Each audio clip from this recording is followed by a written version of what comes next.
está con nosotros Dalicen Ortega. Buenos días a todos. Tengo sentimientos encontrados. ¿Por qué? Whitney Ortega, porque... Yo estoy feliz. ¿Estás feliz? Yo te quiero hacer preguntas realmente para Yo entender. sé que me dijeron que me sentara aquí porque me voy a poner en el banquillo de los acusados. Y usted en casa también puede hacer preguntas. Vamos a activar el teléfono, ¿verdad, Mish? Sí, las llamadas telefónicas 390-9183, 390-9192, el WhatsApp 6037-3571, para que usted haga las preguntas.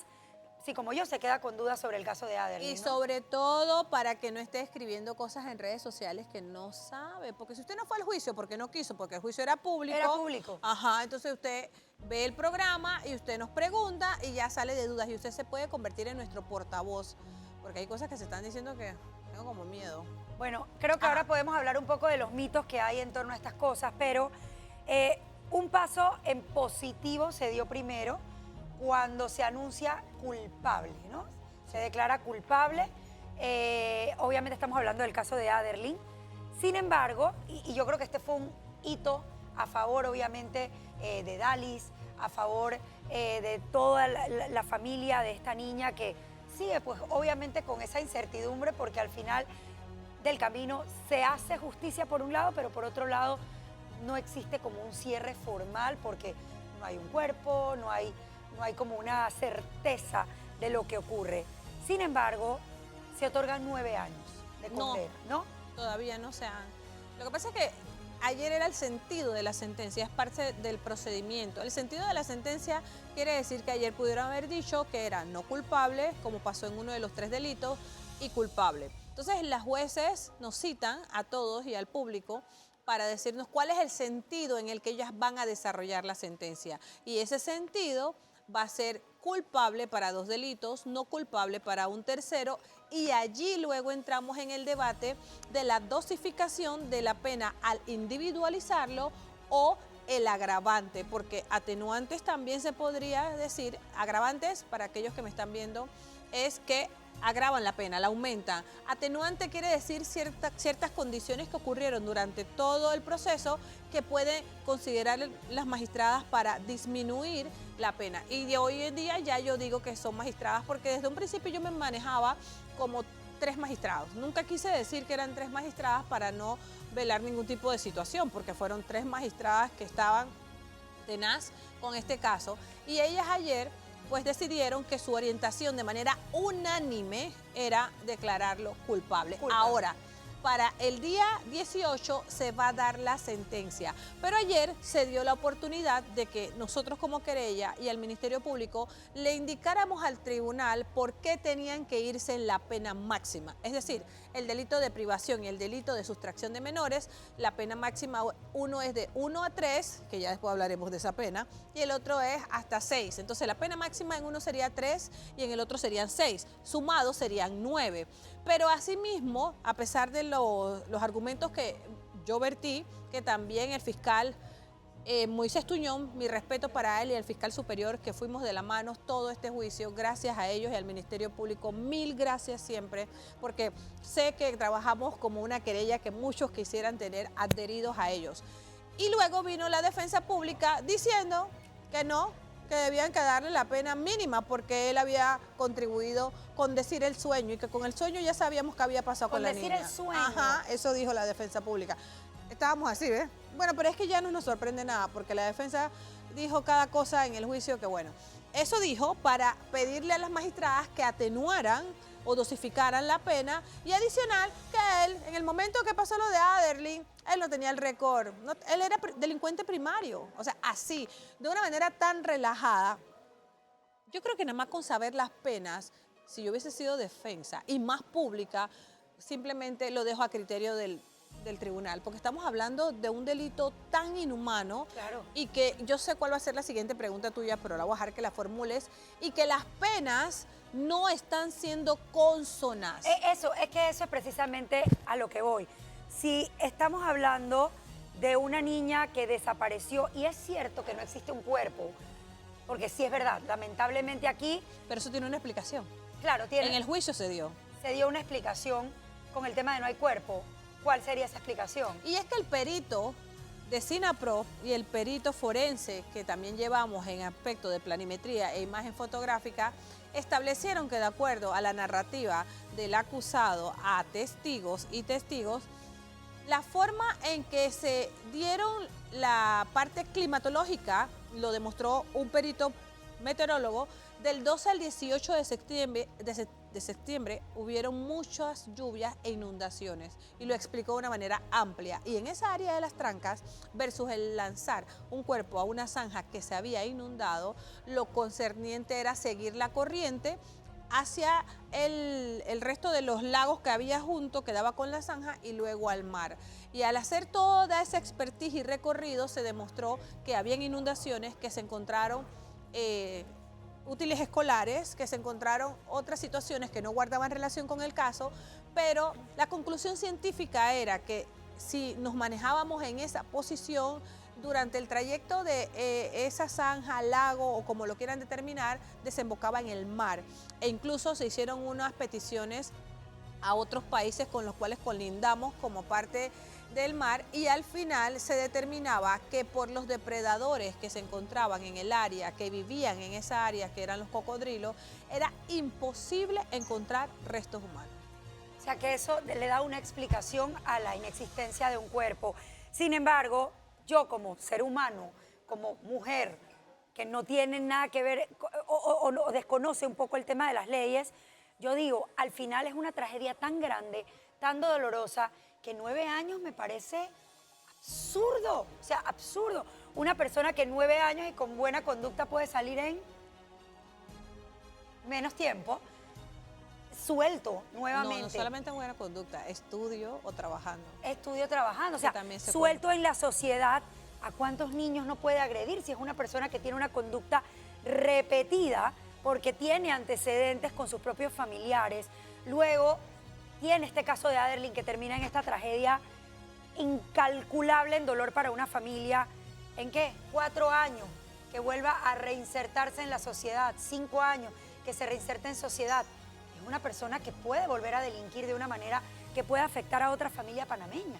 No debería ser un aliciente para nadie, pero para mí sí lo es como abogada, y es que el hecho de que ella tenga 38 años de condena, me explico, sumarle 9 en el evento de que el tribunal dicte los 9. Ojo, que estamos presumiendo que nos vamos a ir a la pena máxima por lo que nosotros explicamos ayer, tanto el Ministerio Fiscal y esta querella. Queremos pensar que convencimos con todas las pruebas practicadas en ese juicio que no merece una dosificación ni un atenuante. Sin embargo, queda hasta el 18 ese punto. Lo que sí es cierto es que de los delitos de privación de libertad es de 1 a 3 años. Esa pena es irrisoria. Nada. Irrisoria. Te voy a poner un ejemplo. En el caso tan connotado de la joven Daira, la pena, si es ese delito, es de 1 a 3 años. El problema es que los delincuentes saben que 3 años es conmutable, es reemplazable, no vas a ir detenido. Entonces ya comienzan a jugar con esa pena versus el delito. Es como no me va a pasar nada. Si ese es el delito único. Si le agregamos sustracción de menores sin aprobación o conocimiento de su padre, y máxime si tiene alguien la guardacrianza, es hasta 6. Entonces, cuando comienzas a ver, no es que es el tribunal de juicio le va a dictar nada más 9, es que eso es lo que hay que revisar en el Código Penal. O sea, aquí no es un tema de este proceso, aquí es un tema de que el Código Penal lo establece de esa manera. O sea, que lo que ocurra, porque no se ha dictado esa, bueno, la sentencia es culpable o inocente, o la sentencia ya es cuando te dan la cantidad de años. Ya la orientación va culpable, la pena es lo que se va a dar el 18. Esa pena es lo que dicta la ley. Pero consideramos nosotros que ni siquiera tenemos el conocimiento que es justo una pena tan corta para un crimen tan doloroso. Eso por un lado. Te quería preguntar, hablaste de 2 delitos donde fue declarado culpable, pero uno que fue declarado inocente. Sí, es lamentable porque nosotros como querella logramos convencer al Ministerio Fiscal que teníamos que ir por lesiones personales. ¿Por qué lesiones personales? Porque es una mamá que ha tenido un acto de violencia prolongada durante todo este tiempo al desaparecer su hija.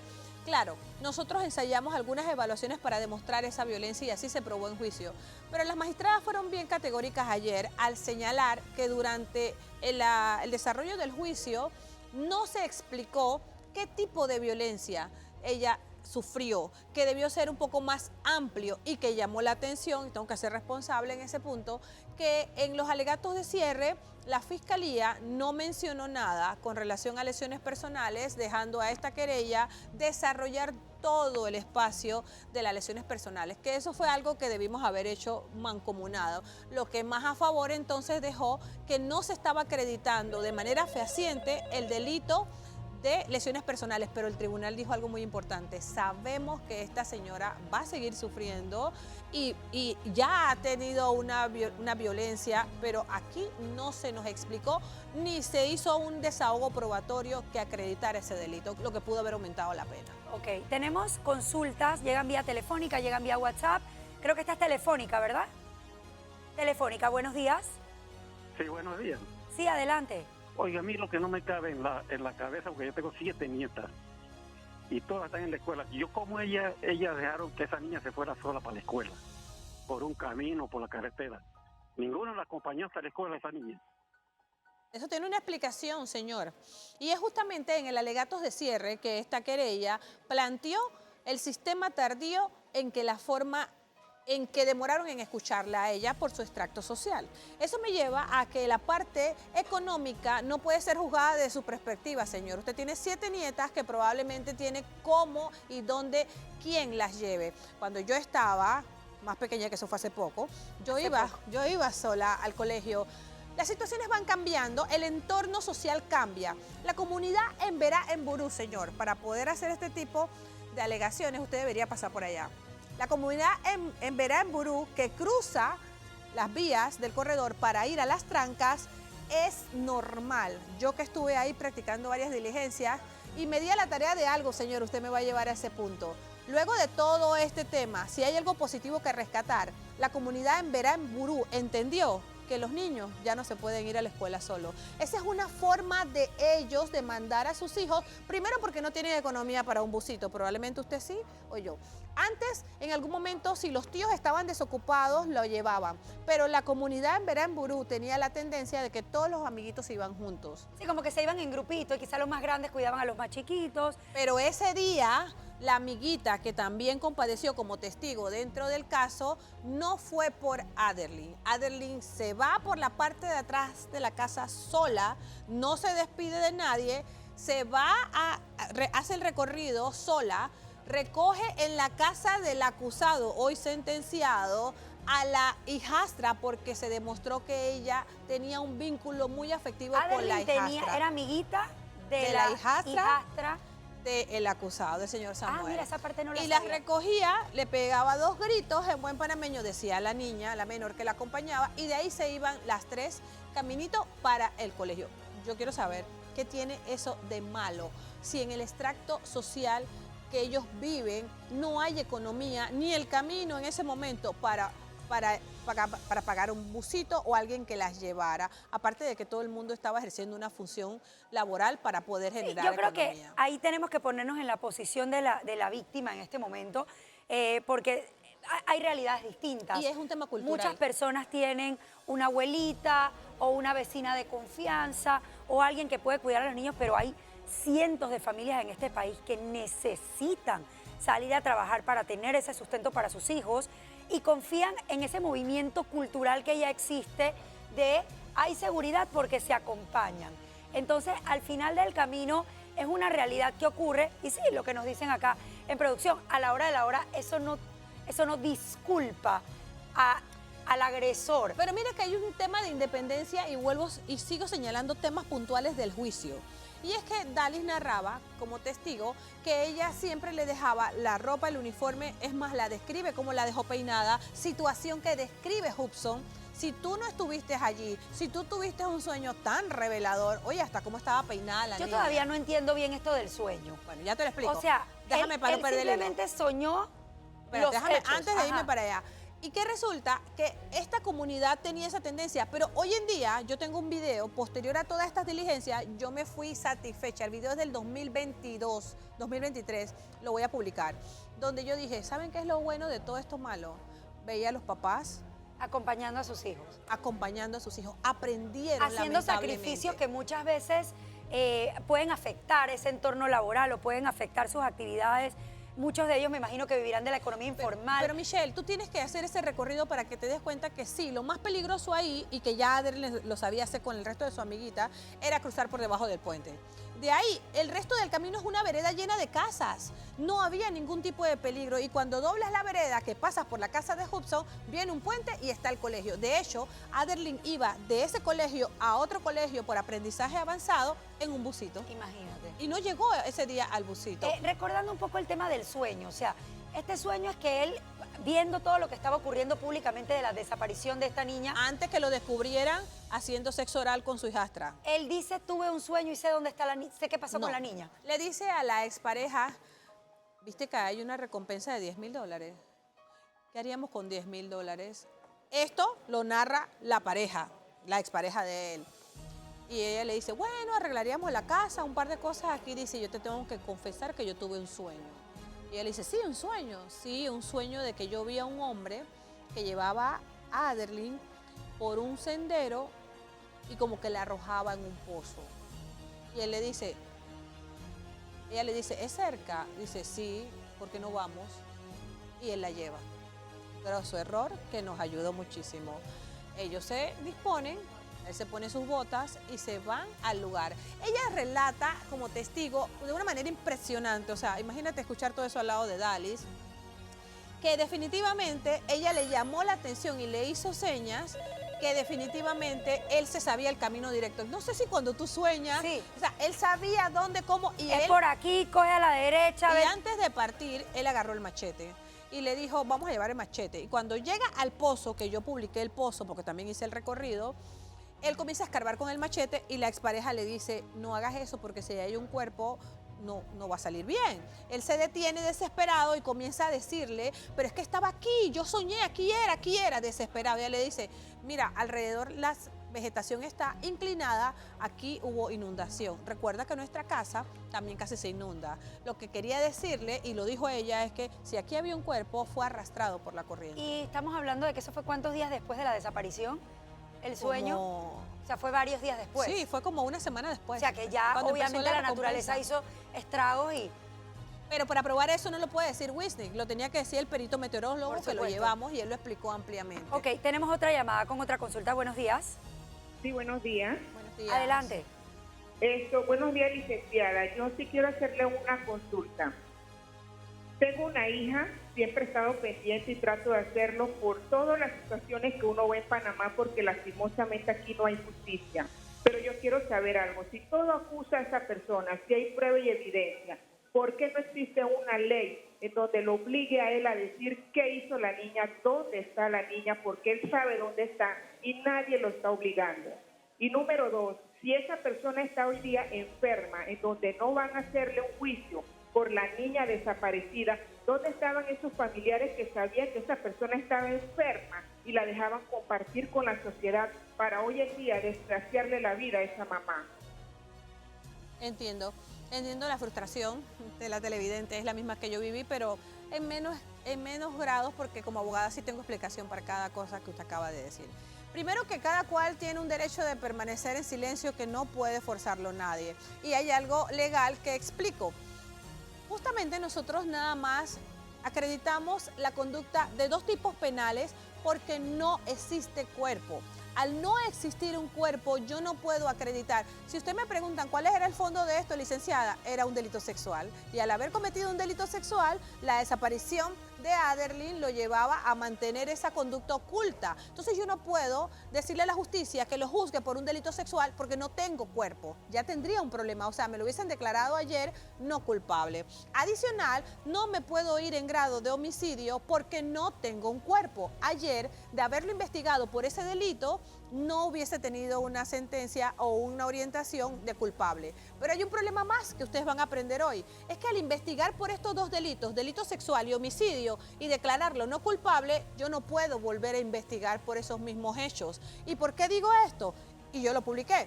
Ahora tenemos una segunda parte. ¿Cuál es? La norma establece que posterior a 5 años de una persona declarada desaparecida, o sea, ya no me importa qué hiciste o no hiciste. Logré una condena de desaparición, ahora me voy a ir por el delito de homicidio, porque ya tengo un responsable de la desaparición y en ese mismo orden de ideas me puedo ir por un proceso de homicidio porque no te investigué por ese delito. Entonces, lamentablemente la norma jurídica es un poco de estrategia, es un poco de conocer por dónde me voy a mover para no hacer que la persona salga libre.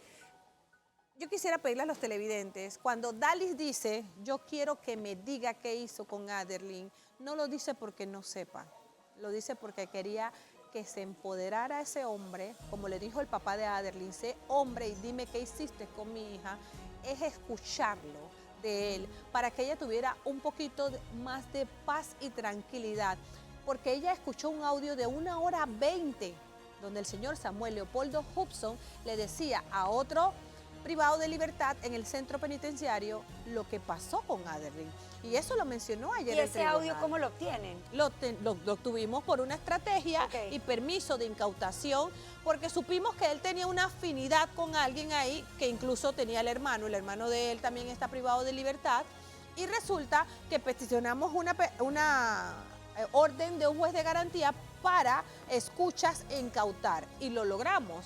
En ese orden de ideas se nos dio la orden de escucha y de incautar y se incorporó al proceso esa conversación donde él señalaba, e incluso ella escuchó el audio cuando él decía, no, pero es que si ya la lanzaron al pozo, ese cuerpo no lo van a encontrar, ni que sigan buscando, así, de una forma narrativa bastante explícita, y que luego de eso nos llevó a otra práctica pericial que era el reconocimiento de voz. O sea, esto es complicado, Michelle, no es solamente incautar y grabar a alguien. ¿Quién reconoce la voz? Entonces reconocen la voz su expareja, la reconoce también su hermano y la reconoce también una tercera persona y que dicen que Ahora, es en él. este audio, cuando hablan, no van a encontrar el cuerpo, eso ya pasó, se coloca él como culpable. En una situación sí y luego en otra recuerda que era un sueño, pero después recuerda que era el señor Valencia, porque la segunda hipótesis es que fue el señor Valencia. El señor Valencia, antes de irme contigo, Andreina, el señor Valencia, yo lo vi. Él narra en ese audio, como tercera hipótesis, que él estaba hurtando unos plátanos en una siembra que queda justamente donde está Ajá. el área del video. Eso lo comentabas ayer, Ajá. antes de ayer. Ok, y que Sí. resulta que él decía, yo vi al señor Valencia agarrar a Aderlyn, describe a Aderlyn con la ropa, en la mochila y todo, y luego se la lleva, pero ella no puso resistencia, dice él, y luego él ve que la lanza a un pozo. ¿Cómo tú ves este tipo de situaciones? Ves todo lo que está pasando en la comunidad y a ti no se te ocurre compartir la información con el Ministerio Fiscal. Adicional, tú te quedas callado todo este tiempo para cuando estás privado de libertad, en una conversación con otro recluso, tú le sacas este tipo de información. Reitero lo que dije ayer. Nosotros, sabiendo esta información, el perito planimétrico de de medicina legal y el perito de documentología o de imagen fotográfica, nos trasladamos a ese lugar. Que resulta que cuando llegamos al lugar donde él dice que vio todo esto que ocurrió, no había visibilidad. O sea, donde él decía que estaba hurtando los plátanos, hacia donde queda el pozo Hasta donde supuestamente estaba el señor Valencia. y el recorrido, no había visibilidad. Claro. Y te lo voy a poner más claro para que la gente deje de pensar que es que él es un chivo expiatorio. El señor Valencia es ahora y en ese momento, a las 11:32 que es tomada Aderlyn, hasta las 12:08 que sale el señor Samuel del lugar donde entra con Aderlyn y sale solo, estaba trabajando en San Antonio. Presentamos al testimonio del señor Titi, gracias por asistir, donde dijo, el señor Valencia estaba trabajando conmigo desde las 8 de la mañana hasta las 3 de la tarde. Le di comida, me cortó el monte y me acuerdo que fue el martes 13 porque el martes 13 pasó tal cosa en mi familia y lo escribió. Importante que lo puedan ubicar porque tanto tiempo después, muchas veces tú no tienes como ese... Claro, si estás involucrado formalmente en una investigación, tú vas a llevar un registro de las cosas. Pero si es una persona que te hace un trabajo eventualmente, poder recordar la hora en la que estaba, qué bueno que pudo lograrse ese testimonio, ¿no? Porque si no hubiera podido inculpar en este caso a un inocente. En efecto, y lo más importante es aquí donde yo vuelvo a resaltar el trabajo de la querella con el fiscal Moisés Tuñón. Y tengo que explicar esto para que la gente entienda qué complejo es en la justicia. Resulta que cuando tú tienes este tipo de eventualidades o de delitos, esto lo investiga atención primaria, luego pasa a una sección especializada. Cuando imputas cargos y das una medida cautelar, luego lo revisa otro fiscal. Cuando vamos a juicio, lo ve un cuarto fiscal. Michelle, no es lo mismo que lo vea el primer fiscal que es el mismo que va al juicio. Eso no es lo mismo, él no practicó las diligencias. Yo, que estoy como querella o como defensa técnica, sí me sé el caso. Y lo que hicimos en este caso de Aderlyn, gracias mil al procurador también que mantuvo la decisión, es tener al mismo fiscal después de 5 meses hasta el juicio. O sea, sabíamos cuál era la prueba pericial, qué podíamos presentar, qué no.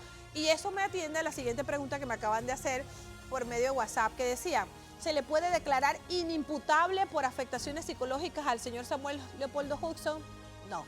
Nos encargamos de llevar un perito que lo evaluara, un perito psiquiátrico, y que determinara dentro del juicio que este señor no tenía ningún tipo de problemas mentales, que su capacidad era tal que él lo determinaba y lo clasificaba, saludos al doctor Wong, como un pedófilo secundario. Pedófilo secundario. ¿Qué lo hace secundario? Es aquel que comete la conducta directa. O sea, Ok. que él explicaba que el pedófilo primario es aquel persona que siente una atracción por los menores, que para mí sigue siendo un problema, pero que no Como quien comete el delito. consume pornografía infantil o este tipo de cosas. O sea, ve fotografías, Y eso es un ve delito. que es un delito Pero gravísimo. pero decía el doctor, no, es el que se sienta en un parque y probablemente está viendo a niños y tú no sabes que es pedófilo. Es aquellos que no llevan un t-shirt que dice soy pedófilo, pero no cometen la conducta, lo explicó muy bien. Pero también dijo adicionalmente que él se le hizo un análisis de personalidades, el cual resultó negativo. O sea, que él no tiene trastorno de personalidad. No tiene trastorno. Estaba en sus 5 sentidos, simplemente tiene pues una condición, porque considero que es una condición, la pedofilia, una condición gravísima. O sea, él ya está Pero catalogado, consciente. pero ya él está clasificado como pedófilo. Como pedófilo. Y algo que me deja muy claro, y era la parte que yo te decía que no podía acreditar porque no hay un cuerpo, es que él era consumidor de pornografía infantil. ¿Cómo? Hicimos también un peritaje a los equipos electrónicos de él que manejaba de la iglesia. O sea, él era el encargado de las redes sociales de la iglesia. No puede ser. Y cuando él comenzaba a ver páginas pornográficas y de infantiles, los señalamientos le llegaban a la expareja. Ella decía, pero ¿él por qué está viendo esto? Cuando incautamos el equipo y luego hicimos... Y eran páginas, disculpa que te interrumpa, Wisnik, de pornografía infantil. Y adulta. Y adulta. Pero hay una connotación. Eran de animes infantil. Niños de animes, uno se llamaba Yasukama y otros de lesbianismo, pero niños desnudos, mujeres desnudas. O sea, eso te da una connotación del delito de corrupción de menores, pero que ya no podíamos agregarlo porque el hecho fáctico que lo imputaron guardaba relación exclusivamente con la desaparición y privación de Aderlyn. Entonces eso es un punto que también lo descubrimos en última instancia, y videos pornográficos también de adultos, pero que explicaba el doctor que cuando tú tienes este tipo de tendencia, ya los adultos no te llaman la atención, sino que haces esto, ver este tipo de pornografía infantil con animes y demás situación. Una cosa que me llamó la atención y con la cual cerré contundentemente ayer mis alegatos de no dosificación y la pena máxima, es que este señor durante todo el acto de audiencia nunca mostró arrepentimiento. Su conducta era de conversar, era se tapaba la boca para que no lo viéramos en la pantalla que él estaba hablando con el custodio, agarraba y no sé qué, y en un momento se olvidó que estaba en la pantalla y él estaba hablando, sí, no sé qué, y echaba cuentos, y estábamos desahogando peritajes que lo señalaban en el lugar de los hechos. Entonces, ¿qué tipo de arrepentimiento? Qué frialdad. ¿Cómo vas a pedirme una dosificación a una persona Mira, así? y la verdad es que sí, dentro de todo fue un triunfo porque hay una culpabilidad, pero ojalá se revise el Código Penal de nuestro país, porque creo que el pavor más grande que puede tener la sociedad es entender que esta persona sea capaz de cometer un crimen con esa frialdad y luego en un quinquenio lo tengas nuevamente insertado en la sociedad, quizá con las mismas prácticas y con poco miedo, sabiendo que el castigo no es contundente. O sea, pierden un poco como el temor, ¿no? Entonces, realmente sí, lo que siempre hablamos de lo que adolecen nuestras leyes, de esas leyes tibias, ¿no? Que que sí, inculpan personas, que los declaran culpables, pero al momento de recibir el castigo no es una suficiente, no te brinda ese suficiente temor a la hora de cometer un delito cuando sabes que el castigo no será suficiente para evitar que entres en este problema. Así No que es proporcional. no es proporcional. Y no es Esa la proporcional también por el tiempo que dura el juicio. Y ayer decíamos, era una cantaleta, justicia en tiempo razonable es uno de los artículos que establece el Código Procesal Penal porque querían suspender el juicio. Entonces yo creo que eso es lo que hace que los diputados de este país se sienten a revisar este tipo de penas en base a estos delitos específicos y que hay que lograr aumentarle. Para cerrar, es lo que vengo martillando en mis redes sociales, la pena máxima en Panamá es de 50 años por un concurso de delitos. ¿Qué quiere decir esto? Varios delitos, una persona solamente va a pagar 50 años. Y por un delito, la pena máxima es hasta 30 años. Es decir, esas son las penas que tenemos. No tenemos cadena perpetua, no tenemos pena de muerte. Entonces, señores, hay que revisar las penas porque los delitos van creciendo y las conductas las hacen cada vez más delicadas quien incurre en esto para no tener que llegar a esa pena. Y a mi criterio, 50 años en un concurso de delito es... No es nada, no es nada. Para lo que 30 tiene que años pasar. para un delito tampoco. Una persona que delinque a los 20 años, a los 50, que está todavía en plena edad productiva, con fuerza, está reintegrada en la sociedad. Entonces, y si lo hace joven, si lo hace por eso, si lo hace joven, 18, 20 años. imagínate. Así es. Bueno, Bueno, yo sigo por acá. Recuerden perseguirme. Estoy en @Wisnig, @ si somos legalmente. Probablemente para usted 9 años no es nada. Para mí es una justicia llegada, aunque sea tardía, porque eran personas que no hacían escuchadas y que no tenían para pagar una defensa que impulsara esa investigación. Así que yo creo que la familia Sánchez Llerena se debe sentir satisfecha y lo más importante es que saben lamentablemente cuál fue el desenlace de la pequeña Aderlyn. Seguimos aquí informando porque siempre estaremos dando docencia, ¿sí o no, Michelle? así es. Un abrazo enorme a esa familia que ha tenido que pasar tantos meses, años en este calvario. Finalmente se puede decir que hay un triunfo, pero nada, Agrio. nada le devuelve a su bebé.